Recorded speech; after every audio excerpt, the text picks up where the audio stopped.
Let's revisit what went down yesterday on the floor of the special session of the Tennessee General Assembly. To hear the Democrats tell it, they were brutally and viciously physically assaulted by the Republicans. I'm not exaggerating. Go read Gloria Johnson's feed. Go read Justin Jones' feed. Don't do it right after lunch. I know you're having lunch right now. You don't want to read the feed after lunch because it'll make you throw up in your mouth because it's so absolutely asinine and dumb. We caught Gloria Johnson lying about Representative Scott Cepicky and Representative Monty Fritz.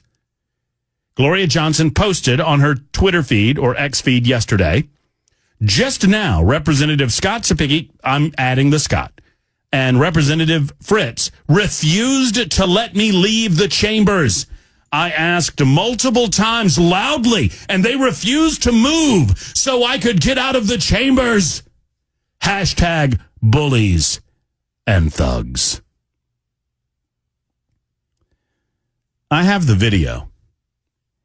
It shows a mild, not a very serious, but a mild bottleneck leading down the aisle where many members were trying to leave the body in the aftermath of the special session. Gloria had to wait for what seemed to be a moment or two. She then stepped around Representative Cepicky, stepped around Representative Fritz, neither of whom, based on the video that I've seen, seemed to realize she was there, and she walked out of the chamber to go get on her scooter and scoot away. Representative Scott Cepicky joins us from the farm this afternoon to talk about this and other incidents involving the end of the special session. Hey, Scott, how are you? Enjoying the farm today. I don't blame you, man. It's the place to be. Can I come? You sure can, but remember, there's no snowflakes on my farm. Well, there were a lot of snowflakes yesterday at the culmination of the special session. Let's talk about this accusation from Representative Gloria Johnson for just a second. I don't want to spend too much time on it, but I do believe if we don't refute these things, Scott, if we don't clear the record and make sure we tell the truth about what happened, they're trying to set it down that something happened that did not happen. What was your response to hearing about this? Because I'll tell you, on the video, it didn't look like you recognized that Gloria was behind you at all. No, not at all. And I talked to Representative Fritz. We were looking at what was going on in front of us with the melee of the balcony clearing and the troopers trying to create an alleyway for us to get out. And Matt, we could hardly hear each other talk with all of the protesters screaming and yelling. If you remember back to on Monday when the Democrats walked out, Representative Gant got up and said, I can't hear anything. And we were talking under microphones. I can't hear anything because they were so loud. You could have been in my ear, yelling in my ear, and I wouldn't have been able to hear you. But she never tapped me on the shoulder, never said, hey, guys, I'm here, and asked me. She just walked by us, and we were surprised she was behind us. But it was just us trying to get out, but allowing the troopers to make sure that it was safe for us to get to the elevators. Based on the video of the incident that happened just prior to this, and we'll get to that in a second, and based on Gloria's post, it feels to me, Scott, that she's trying to be a part of something. That she's making things up about you and Representative Fritz in an effort to claim that you bullied and pushed her around in the same manner that Justin Pearson is attempting to do with the Speaker of the House. That's what it feels like. Well, I can tell you this. We were watching Representative Jones and Representative Pearson scrambling out in front of us, trying to chase the Speaker down as all the TV cameras were following them. And maybe the Tennessee Three, one of the members felt left out and had to get up to the TV cameras so they could be in the photo shot. But there was nothing nefarious about it. We were just kind of looking at what was going on in front of us. And, if Miss Johnson wanted to get out, there's 5 different aisles to get out of the house. So, I mean, enough on that. I mean, I think it's important, once again, to bring receipts and to bring the evidence that the woman is lying on social media about you and lying about another Representative Monty Fritz. And we'll leave that there. What were you witness to with regard to the altercation between the Speaker of the House, Cameron Sexton, and Representative Justin Pearson? I think you were right there, were you not? Yes, I was. I was right between them both. I saw at the end, when we signed he died, Matt, I saw Justin Jones and Representative Pearson literally sprinting to the dais to confront the speaker, and I saw it. I just instinctively ran to protect. And when I got up there, they were belligerently trying to get to where the speaker was, and security was holding them back as the speaker was trying to come out, and everybody was in such tight, close quarters, screaming and yelling at each other, and there was pushing and shoving of the security trying to get the speaker through the crowd. And then all of a sudden it felt to me like the speaker lurched one way or the other, and he spun around, and right to my right was Representative Pearson, and the speaker told him, "Don't touch me." So the speaker must have felt being touched somewhere, and then that's when I stepped in between them both and kind of backed up a little bit to give everybody some space so everybody could take a deep breath. So it was a whole lot. It was a whole lot of nothing. Well, that's right. And it appears to be a whole lot of nothing. And whether or not it was the speaker moving to the right or Pearson moving to the left or the security, they intentionally inserted themselves at the bottom of the speaker dais. They had these signs. They inserted themselves there for whatever photo op they were looking for, and there was a lot of people around them, so one would expect that there would be a little bit of bumping into one another. That's the dynamic that they themselves created, so it's fascinating to me that they're now claiming that the Speaker of the House... Well, let me do it this way, Scott. Did you, based on what you witnessed, did you believe you witnessed a physical assault against anyone? If anyone, possibly Representative Pearson, because it appeared to me that somebody's hands were being pulled back in front of me, and to me the only person to my right was Representative Pearson. That's all I got.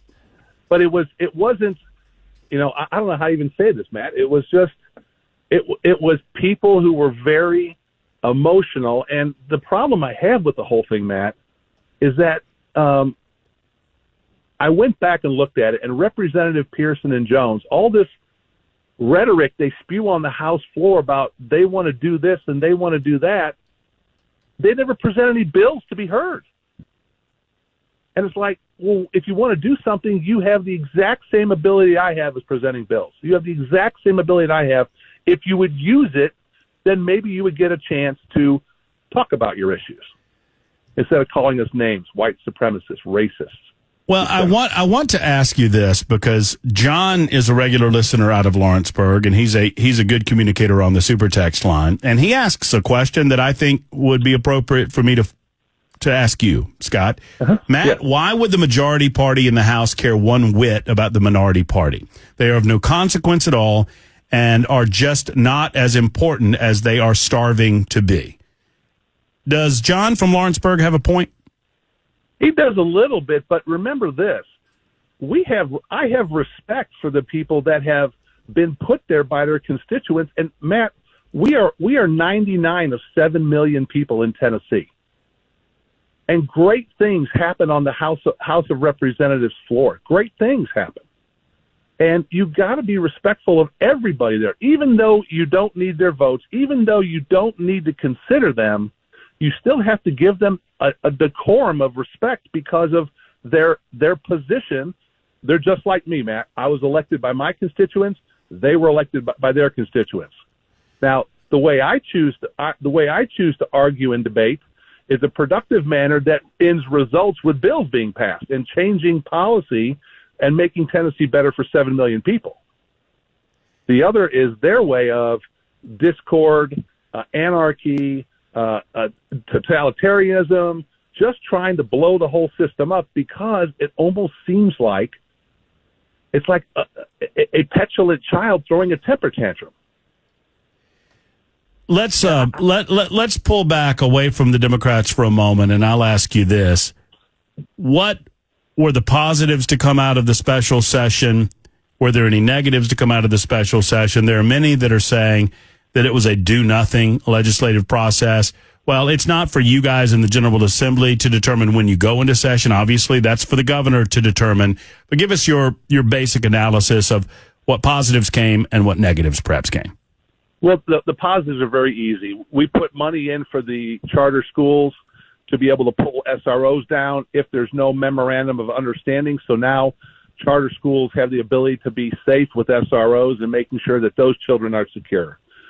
We put more money into mental health, into the safety net, to make sure that no Tennessean falls through the gaps, that they can get mental health help and intervention if they need it.